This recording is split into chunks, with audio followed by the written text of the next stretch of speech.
Hello, everyone. Welcome to Voices, being brought to you by Radio Zindagi, our regular show for the community and by the community, where we address your concerns and your questions.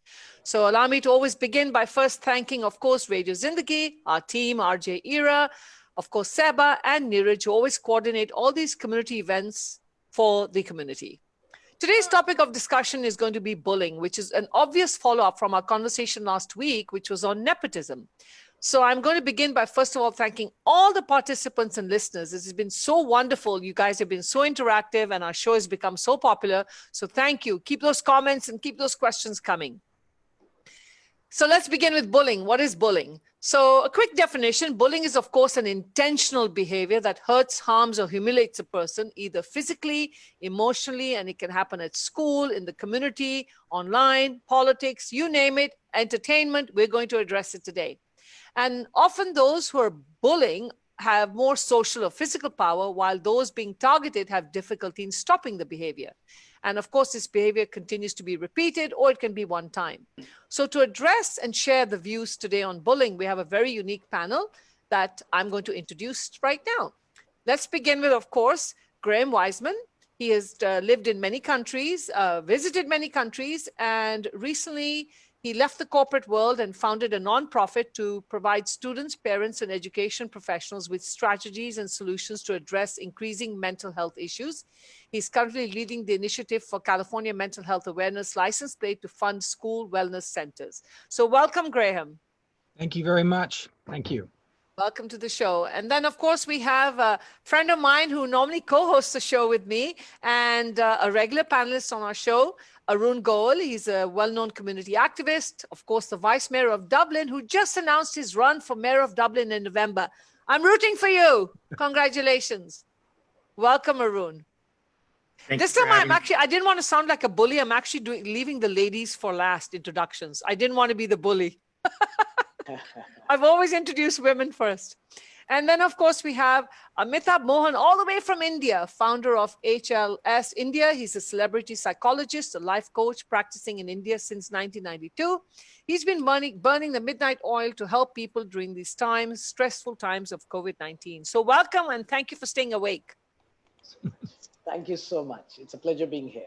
And last but not least, well, we have another guest joining later, but we have a very pretty young lady with us, Mona Sheikh. She's a stand-up comedian, producer of the nationally touring comedy show called Minority Report. So welcome, Mona. Thank you. Thank you for having me. And later on, we will be joined with a very well-known criminal defense attorney who has been featured on many shows, MSNBC, Fox News, Cron 4. She's always invited as an expert guest, and she'll join us after she's done with whatever she's doing, and that's Ginny Wiley, and she'll join us around 12:30. So on that note, welcome everybody, and let's begin our show. I hope I haven't forgotten anyone. And for those who don't know who I am, I'm the troublemaker from Genius Kids, and I'm here every week, and I thoroughly enjoy doing this. It's just, I love it, the voices of the community. So we're going to begin by actually first talking about bullying in schools. I'm actually going to address it in different areas. So I'm going to begin with Graham. So Graham, how prevalent is bullying in school these days? Because before, at least when I was at school, it was done more in person. And now with social media, things have changed so much. Is it really prevalent? And if so, is it elementary? Is it middle or high school? So great question. And, my focus is primarily on high school and middle school. But I know it's also quite prevalent in elementary. Middle school seems the vortex of evil where this stuff kind of spins up to be really prominent. And in some of the reports I've seen is that 60% of kids experience bullying in middle school, or if not, then by high school. And so it's quite prevalent. And there's, of course, degrees, as your introduction stated. It could be very short, but there is that chronic bullying that some people become victims of. Thank you on that. So that moves me on to the next question. We've addressed bullying in school and a quick introduction. So I was personally bullied in the workplace, and it ended up with me actually quitting my job and opening Genius Kids. That's how I got into Genius Kids. So moving on to Mona, I'm curious to know, is there really any bullying in corporate world or entertainment? I mean, I know you're in the entertainment world now, but what's your experience and what's your take on this? Bullying is pretty prevalent, I would say, kind of in my experience. I definitely experienced bullying in high school. I was an immigrant kid. that moved from Pakistan at the age of 15. Kids in my school thought I didn't speak English. I spoke fluent English. And kids would walk up to me and, call me all kinds of names. There would be like racial slurs being hurled at me. I went to inner city high school.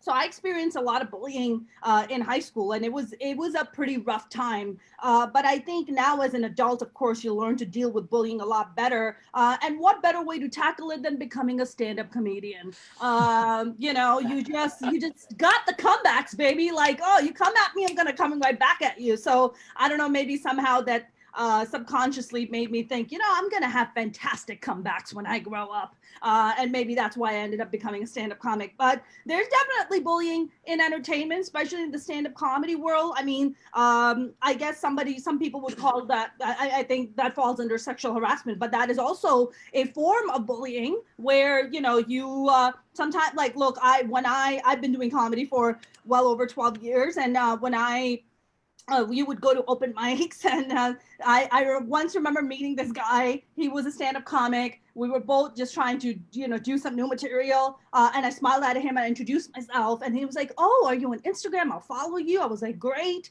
And then next thing you know, within like an hour, I'm getting a message from him. He's like, "Hey, do you want to come over and cuddle with me?" Like, what are you talking about? But this is the kind of an ongoing stuff a lot of female comics experience, which, yes, it's sexual harassment, but it's also a form of bullying. So yeah, there's definitely bullying, but being a stand-up comic helps. So at least you have good comebacks. Great. Thank you for that feedback. Thank you so much. So that brings me to my question. I'm sorry, my screen is right over onto the other side over here. So that brings me to my question to Amitabh. Amitabh, some kids will handle bullying and brush it off, and some will wait and hope that it'll stop. I'm curious in India, we're talking about here, what happens over here. Do they have bullying in India as well? Is it prevalent there in schools? Absolutely, Renu. Bullying is a phenomena which has been existing for long, and it doesn't have any boundaries. I mean, it is as much there in India as much there it is in US. And I really, at school level, at workplace, in every sphere, every age and stage of life, there is a potential bully that exists, and there is another side. There's potential victim who is there, because if there's bully cannot exist without the availability of the victim, and that's where the whole equation is prevalent at every age, every stage. And as Graham said a little while earlier, the percentage in the middle school and the senior school is a more vulnerable space, because at that point of time, youngsters are not that equipped to deal with the stresses like Mona just now talked about. And hats off to what Mona said. Mona, I think you have given a psychological statement to rest of the people that if you can learn to laugh at your own self, you'll be able to face most of the stresses and aggressors in life. Yes, it is very much prevalent in Indian context as well, Renu. Thank you so much. So this brings me to Arun. I've always been talking about how this country lacks leadership. I'm clearly not a fan of our current president, and I can't wait for him to leave office. But I'm wondering, I've noticed recently, and I know just actually yesterday or the day before, politicians are being bullied. And I know I watch it on TV. They spend most of the time spewing and spouting their inflammatory views about people running against them or even running for a position. What are your thoughts? I mean, you're taking up the challenge now of running for mayor of Dublin. And there's, I believe, another young lady who was doing that in San Ramon, and she recently had some pretty nasty things thrown at her. So what is your take on bullying in politics? So bullying in politics is very much so. And I think a lot of times it starts off with, first of all, be part of the Good Boys Club. And I'll just say that very contextual. So did you match that clique? Did you come up through their foundation of beliefs? I'm not, okay? And so that was my first disruption into the arena.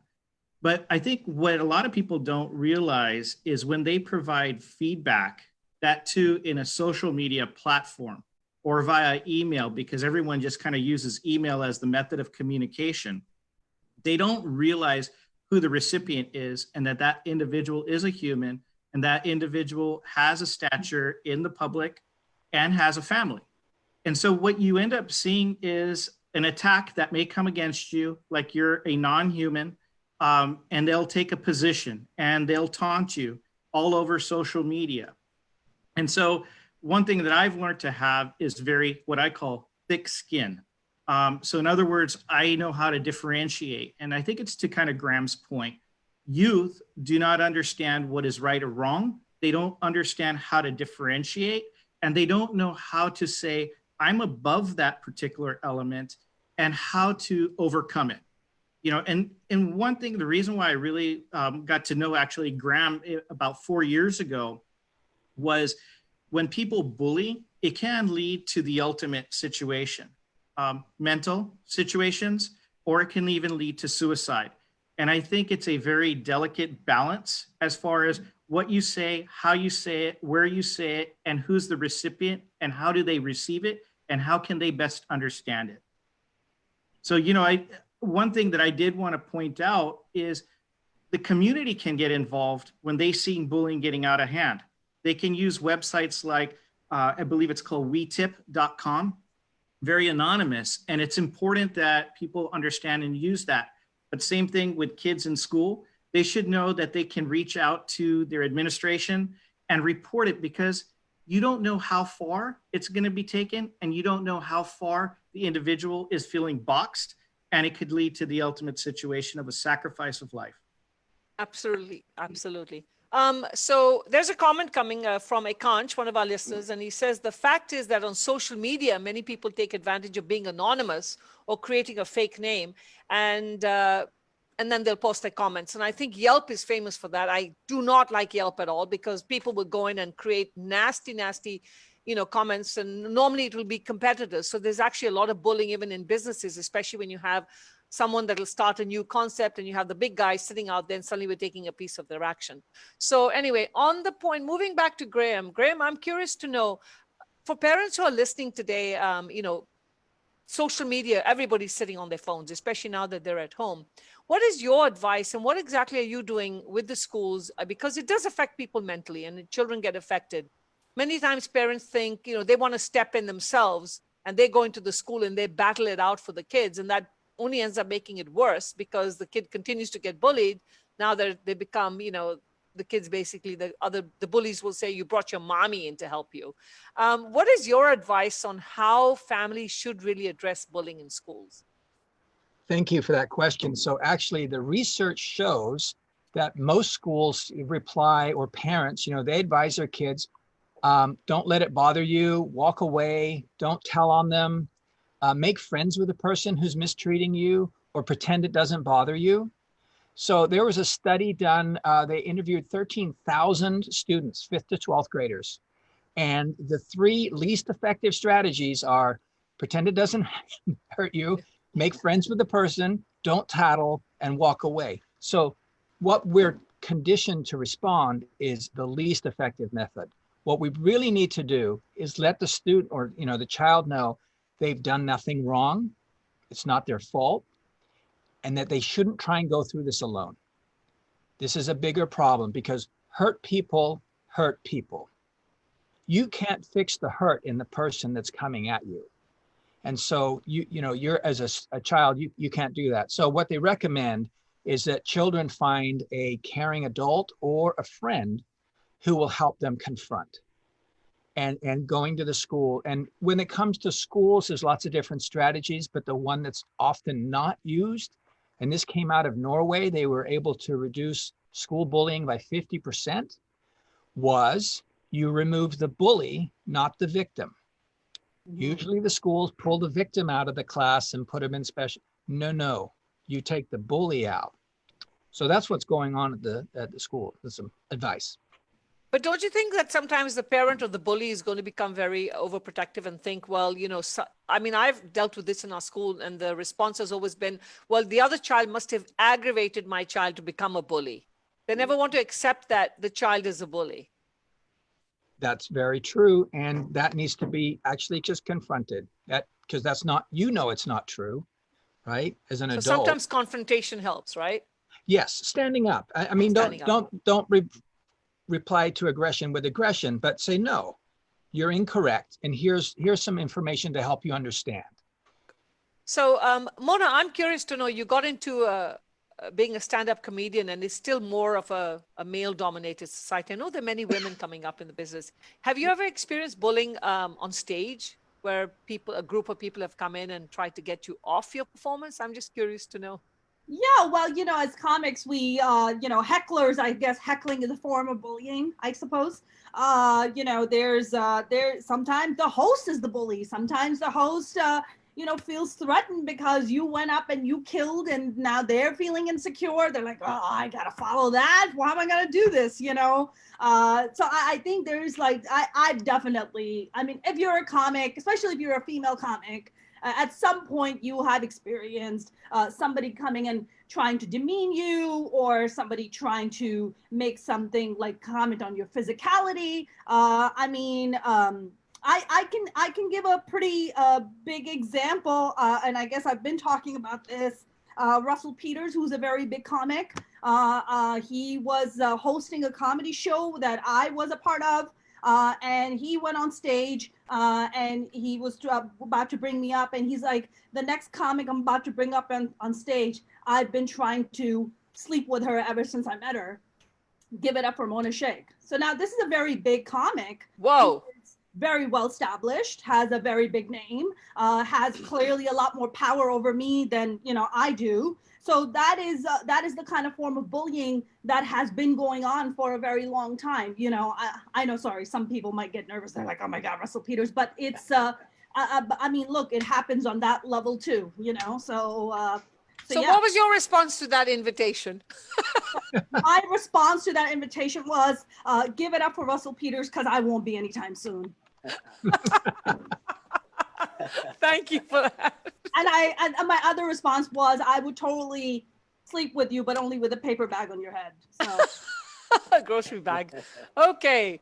All right. Moving on. We have some input from our listeners. So my next question, Amitabh, is Rajesh Shah says, parents need direction. What kind of positive help can parents give, and what are you doing? Are you getting parents coming to you addressing these kind of issues, or kids, and what kind of direction are you giving them?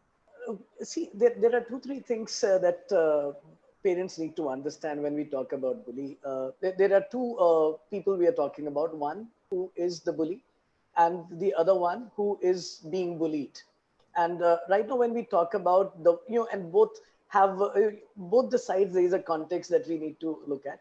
Right now, when we are talking particularly in the context of what Rajesh has asked, that what can parents do? Number one, please help your child fight for himself rather than you fighting for him. What you said a little while earlier, Renu, that because if we will not empower the child, he may get rescued, or he may feel good that my mom and dad has shouted for me and gone to the school and fought for them, but it will not help the self-esteem of the child. And we also need to understand the people who are getting bullied, the kids who are getting bullied. The one who's being bullied is very carefully chosen, at a conscious, at a subconscious level, someone with low self-esteem, right? Someone who is potentially going to get intimidated, right? And that is where a bully generally targets them. So what is important for parents is to identify that and help children strengthen their self-esteem, help them, build up that confidence within themselves. And parents will have, one of the biggest challenge that I think every school and parents across boundaries is facing. It's little too late by the time it is identified, or a child voices that I'm having a problem or I'm being bullied, because by the time the kid identifies that I'm getting bullied, it's already too late, and there's some damage to the psyche of the child is already made. So probably what we all need to understand is we need to start identifying, understanding the cry for help. We need to pick up the symptoms when a child is suddenly getting isolated, you find a little shift in the normal behavior pattern and the mannerisms of the child. If you find the child is feeling low, is suddenly complaining of loss of appetite, not wanting to go to the school, these are the indicators that parents need to be sensitive and indulge in a dialogue and communication with the child. Because earlier we identify, better position we will be into, to prevent our own children getting bullied by a bully who's identified them because they have an issue of low self-esteem. Thank you. In actual fact, early intervention, anything you do is early intervention. Right. I actually did a blog on this last week about how important it is for parents to raise resilient kids.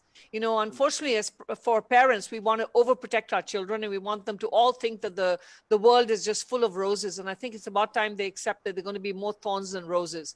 And we really need to teach kids to speak out and use their voice, just like we're using Radio Zindagi to express our voices. For those who are listening in, thank you for tuning in. We're getting lots of great feedback. So my question to Arun is, has the city done anything to help educate people or provide assistance to those who are impacted, especially in politics or in schools? I know schools are doing a lot of stuff, but what about politicians? Well, first of all, I'm actually watching my Facebook feed in case you guys saw me switching over. There's some community members that are actually just reaching out to me today and saying, hey, you know what? There's not enough happening at our schools. It's great to say it is. It's a great policy. But what is the action, right? And what is happening? And so I've actually just sent them a message while sitting here live saying, hey, can you communicate to me? How did you guys handle this? Because we've got to get to the source of the problem. You know, as policymakers or decision makers, we think, hey, putting out information sufficient. And quite honestly, I'm going to say that's the answer that we have currently, right? We've put out information. We tell people where to go. We share resources, but I think what's really happening nowadays is that translation of how do you take words, transform it into actions, and how do you actually implement and influence change? You know, what Graham indicated was a very cool thing. And I think it's almost like a bottoms up approach, right? Take the source, move the source out. Well, but when you get into a community situation, you're not going to be able to do that. And so a couple of the people who are on my thread actually said they moved out of the city. And that's unfortunate, right? So in this case, they gave in to the bully. I don't blame them, right? But they left. Okay, so that's maybe one answer, right? For the immediate sacrifice of their own family. You know, how do you eliminate that problem? But those that aren't going to move, those that are going to be faced with that ongoing, I think it's really about making sure that the appropriate actions and authorities are being brought in. You know, you had brought up a candidate for mayor in an adjacent city to mine. She had gotten a very abusive email as she reached out to the police chief, and the police chief indicated that that individual was arrested, but not arrested for this particular situation. There was just an ongoing situation that that individual was having to deal with. And so I think, the question is let's say I did inform via WeTip, what is the next step? How do we know a result is happening, right? And when you're doing it, are you doing it anonymous? And if it's happening anonymous, how do you get that feedback loop, right? So these are the disconnects, I guess, that happen in today's society in our policies that are being made. And from a decision maker standpoint, we don't always see it at the ground level, which is unfortunate. So one of the listeners has written that sometimes bullying is done in such a manner that is not openly done. In the case of gaslighting, should the victim leave college as he has no one to go to? Another person has written, those who know to stand up to bullying do their best, but those who don't will suffer silently, blaming themselves. What's your thoughts on this, Graham? So the college student, that feeling alone is often something that, it's as was being pointed out, there's some subtle cues that they're looking for in the person that they're going to bully. That person that's alone should not leave college. There's other people there. There are support groups. There are counselors. There's a lot of resources that are available. Unfortunately, they're typically not taken advantage of. So there is definitely someone for resilience. And I referenced that large study. They found that the person being bullied, just having someone to talk to, really made a huge difference in giving them the ability to be resilient and to stand up to it. And again, it's just taking it, not necessarily pushing it back. So it's not that. And was there a second part to your question? They basically said that they end up blaming themselves. They don't know what to do, so they suffer silently. I think you've answered that in terms of find somebody to talk to. Yes. Thank you. We've Renu, just I would just like to add to this. When there's a specific mention of gaslighting as there in the question that you talked about. Now, when we talk about gaslighting, it is, you can say it is a form of a bully, but it's a different concept that needs to be understood as well. And that is, it's purely psychological. It is, there's a deliberate attempt to affect the self-belief of the individual. There's a manipulative practice, and it involves the closer people to the person, their friends, and all, so that the person is psychologically broken. And it is used a lot in cyberbullying in a political context also these days, that you keep to start putting up a lot of comments and aggressive remarks to unsettle the person, so that that is what we talk about gaslighting. It's more psychological. You're making the person more psychological weak, which has a lot of far-reaching effects there as well. Thank you. So I'm going to introduce our panelist who's just joined us, Ginny Walia. She needs actually no introduction. She's a well-known criminal defense attorney. She's been invited as a legal analyst and forensic expert on more than a dozen times in very high-profile cases, as well as local television networks. So thank you, Ginny, and welcome to our show. Hi, Renu. Thank you for that introduction. So we've been talking about bullying. So I'm going to come to the question to you, because we have a lot of parents who are obviously asked about, where do we go? But what are our legal rights? Do people have any legal rights? And are there any laws there to protect us for bullying, whether it's a parent at school, if the school is not doing anything about it, or even on social media?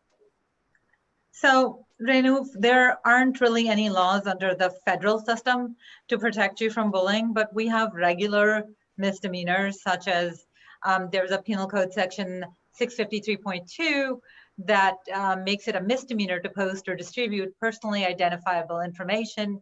Then we have some code sections that are felony, then misdemeanors that pertain to stalking or following somebody online. But most of this is state law.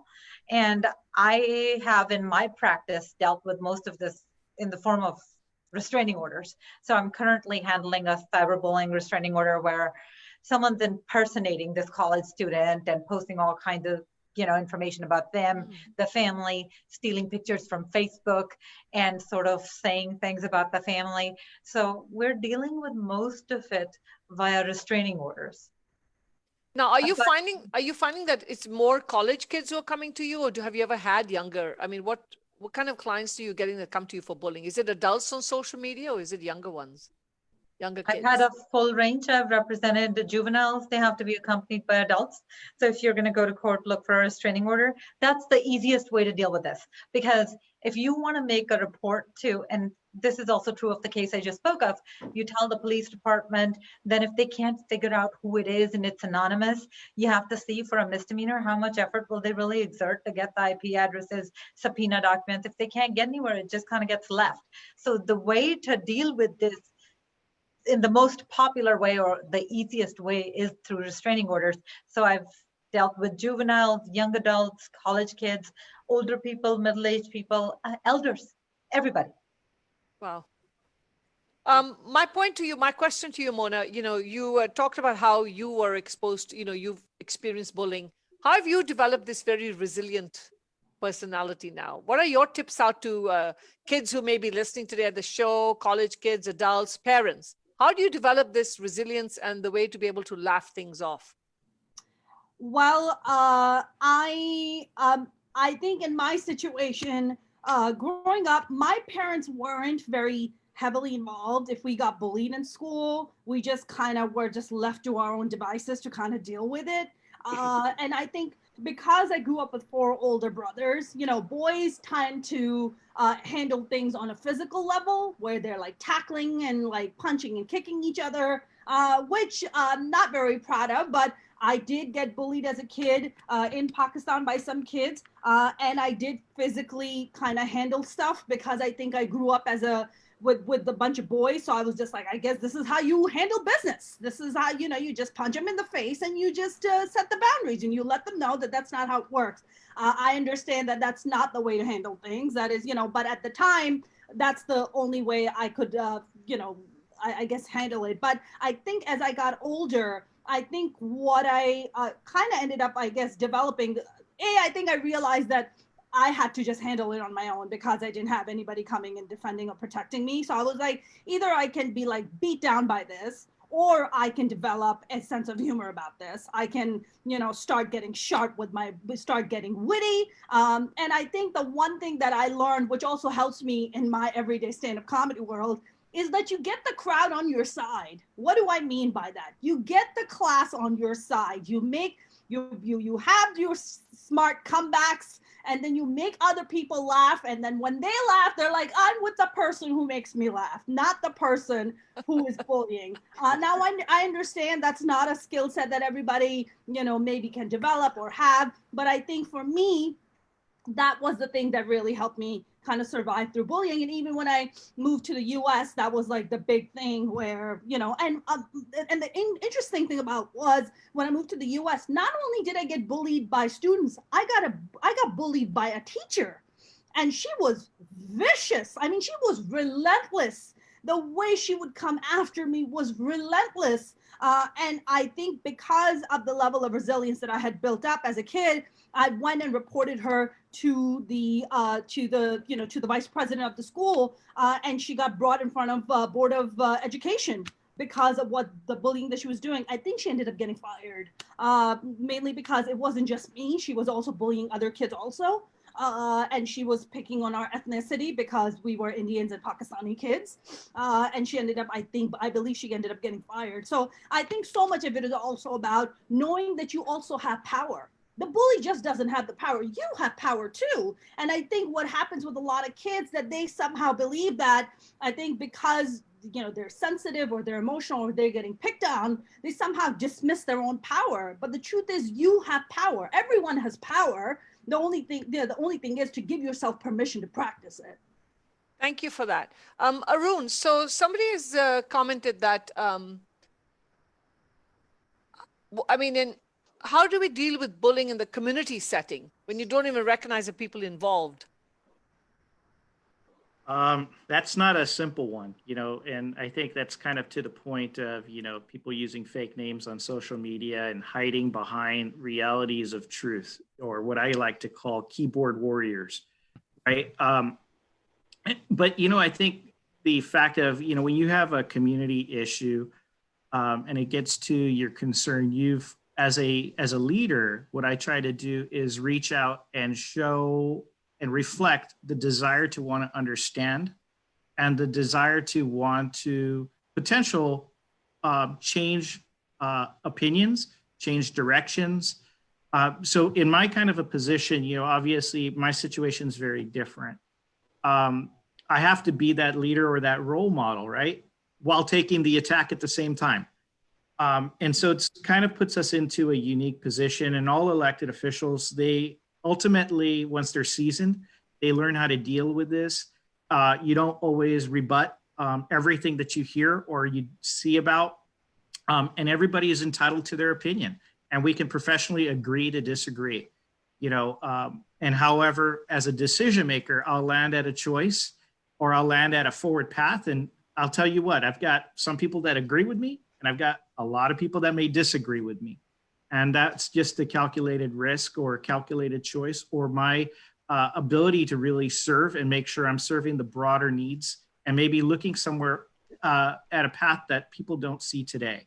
There was a recent item that came to our council meeting, and it was very hostile.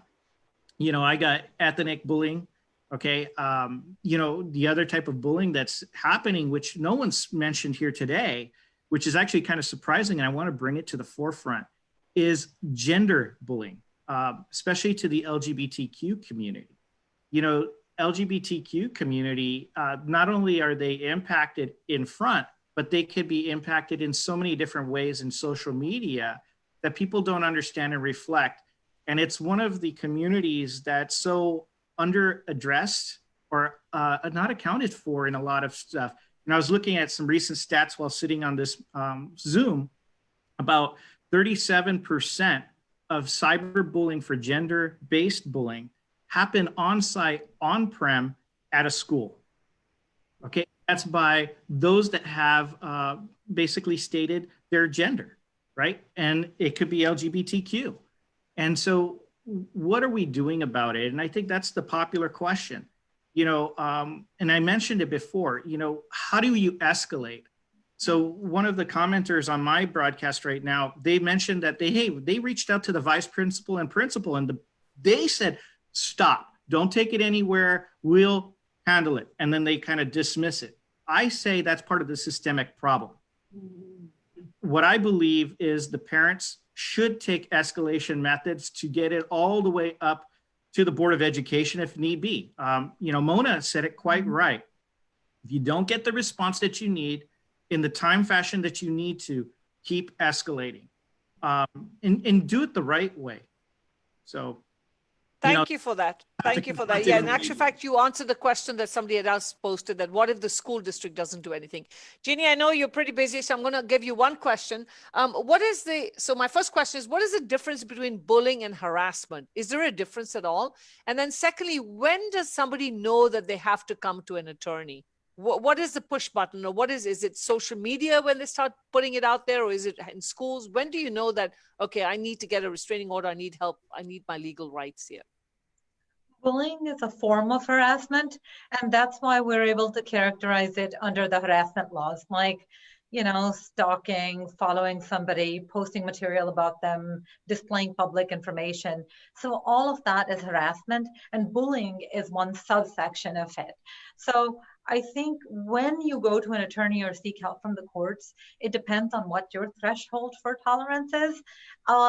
If you can sort of let it roll off your back and you don't care and you can look the other way, that's good for you. But when it comes a point, and I've seen that with teenagers and young adults, where it's affecting your life and parents say, we've got to do something about this. The school's not doing anything. I've got to get a restraining order. My child's upbringing and it's really affecting them at a fundamental level. That's when people actually seek out attorneys, because it's expensive to litigate.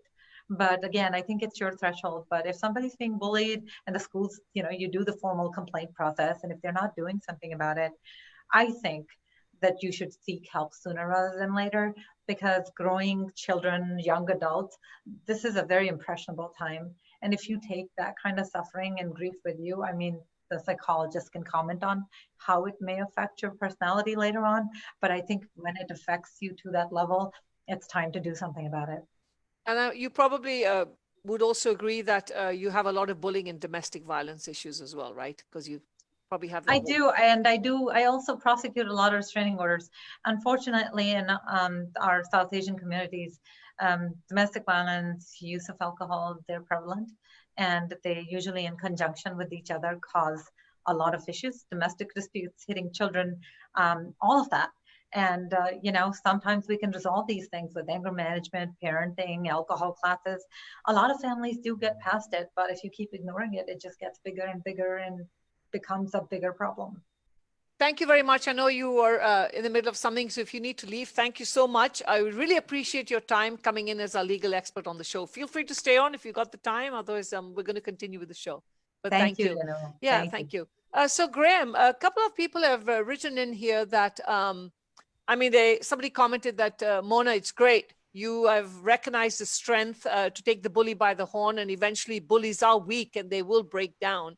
But I know you're involved with all the mental health at the school. What are the current initiatives that are being done to really, really help kids, especially with the social media? Because not everybody will go for legal counsel. So what are the schools doing in terms of the social media bullying?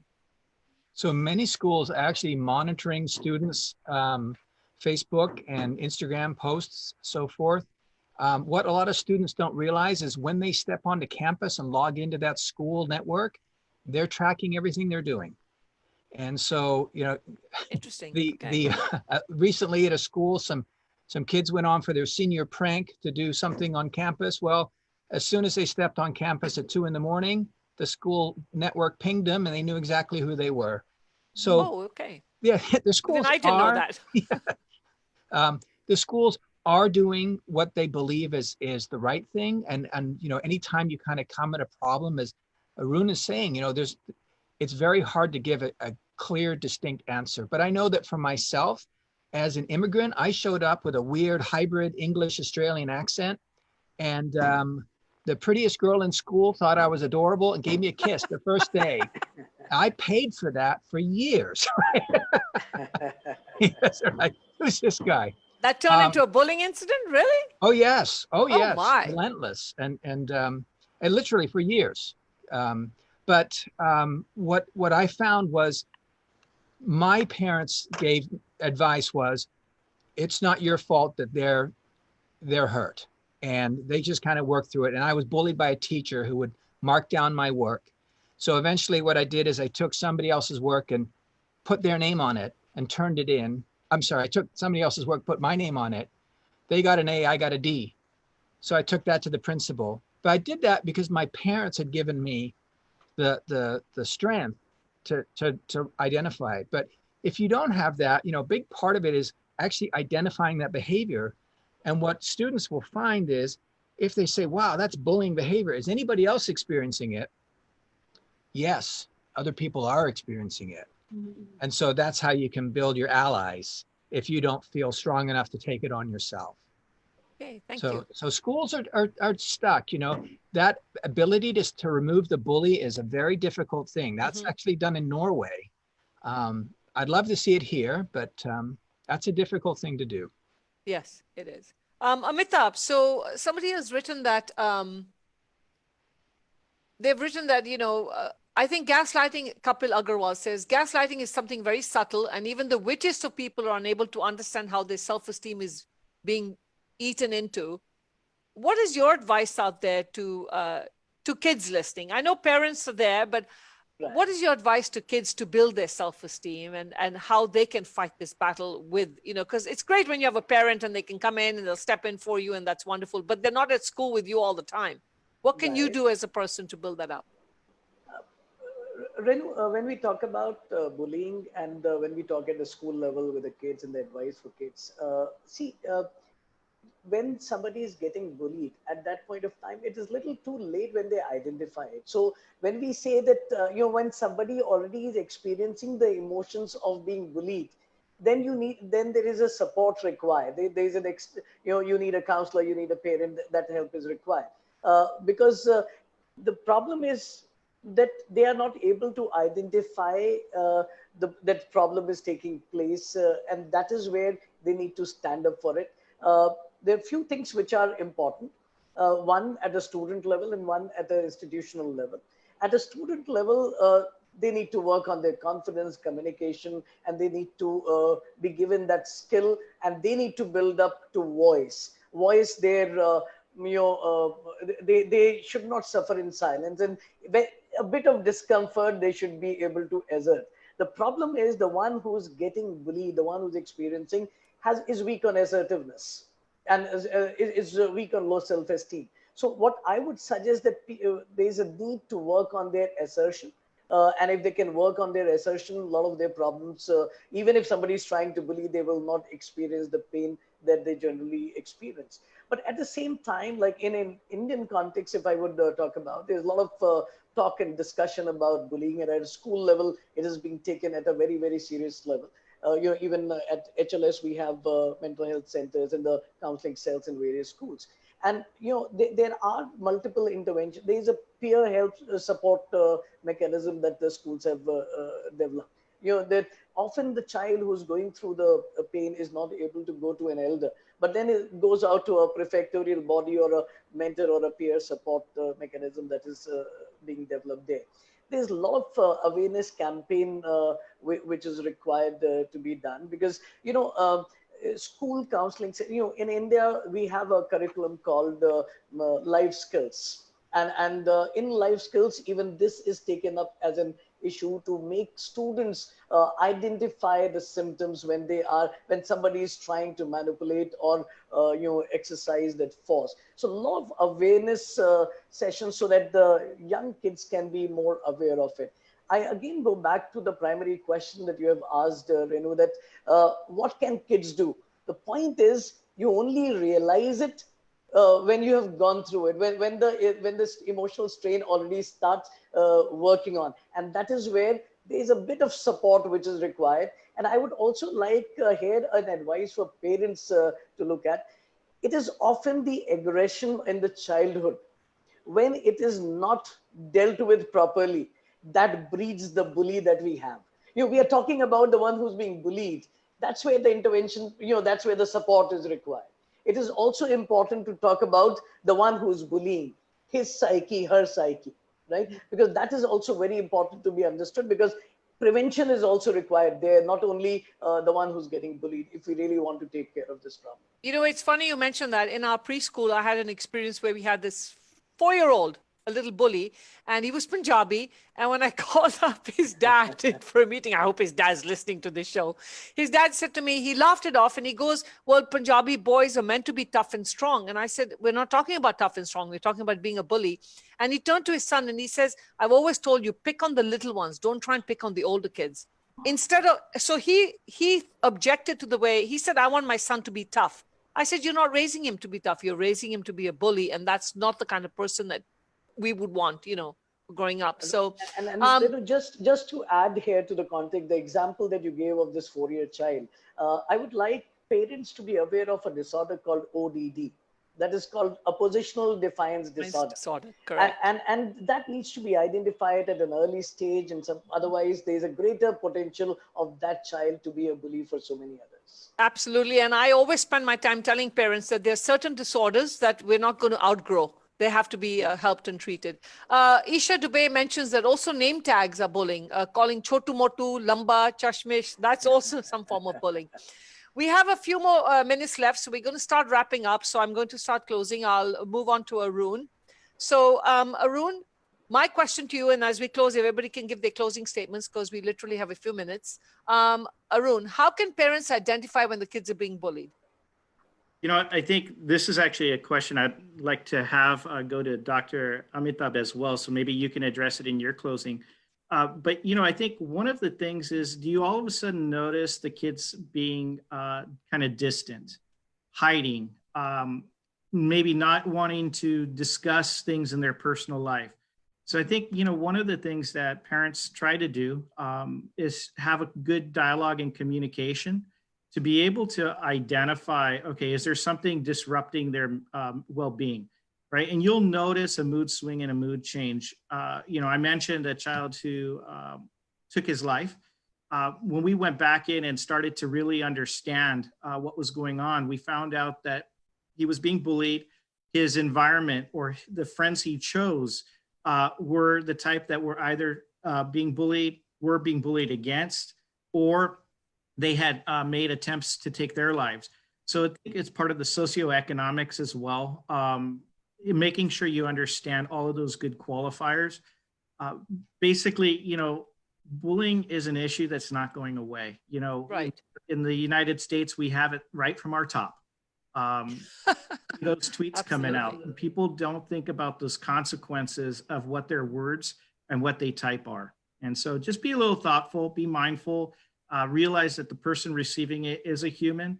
And if you are the bully, I wait for the day where you're counter-bullied. And I look to Mona to throw me a nice jab with a comedy comment on that. Thank you. Graham, your closing statement. I just want to encourage parents to take this quite seriously. There's something called ACEs, acquired childhood, adverse childhood experiences. Sorry about that.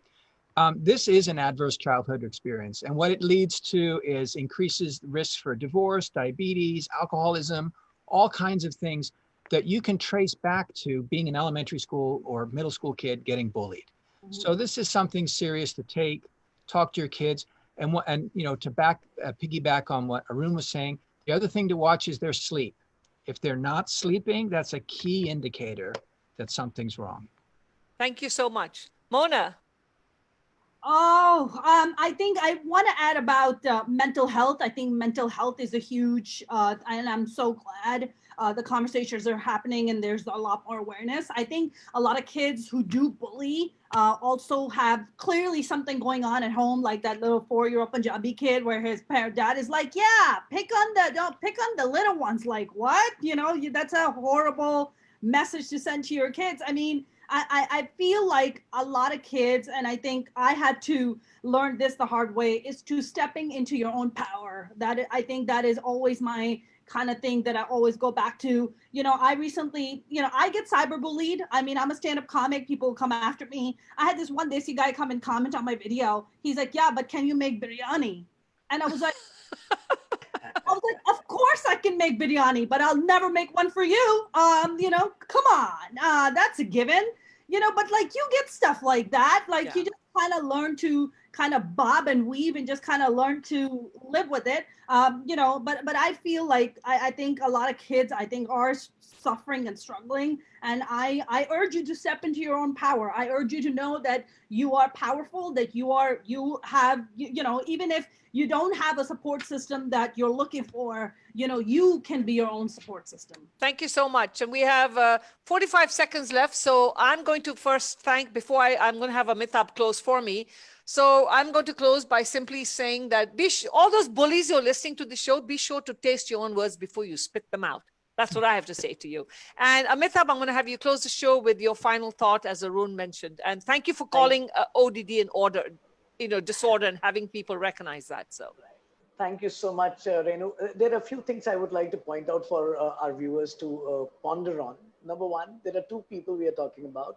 The one who's a bully and the other one who's bullying. And we should not just focus on the one who's being bullied. We should also focus on the bully, because that's where the solution will lie. And parents, those of you, when a school calls you, particularly with the younger children, and tells you that your son has indulged in an act, your daughter has indulged in an act which qualifies to be a bully, or please don't live in a denial, because that is not in the interest of your child's growth and development in times to come. Because because the problem with your child is that he is learning to be a bully, because that gives a short-term advantage, because things happen his way. There's a sense of advantage, and he's not, or she's not learning the socially appropriate way to do it. So please identify the sign when a school or institution or somebody informs you, and guide your child on that level itself. That's for the bully. On the one who's being bullied, I would like particularly the kids to understand. You need to understand the bully thrives on your irritation. When they're trying to bully, when you get irritated, when you show that sign of weakness, you get bullied even more, right? And that is where you don't give that sadistic pleasure to the someone who is having a cognitive dissonance, who is showing a signs of bit of psychosis in their pattern and mannerisms to them. Don't feed their bully nature. That will add to your problem. You just smile and move away. Go to an adult who can help you and guide you on that. And parents, as Arun said, strengthen and open that channel of communication, because that is going to be the key to all the problems. absolutely boils down to communication, and resilience. And unfortunately, we don't have a great leader right now, so we all need to create our own leaders in our own homes. Thank you, everybody, for a great show, and we'll be back next week. Thank you so much. And Mona, I'll be there. I'll be there at your next show. Thank you. Take care. Thank you.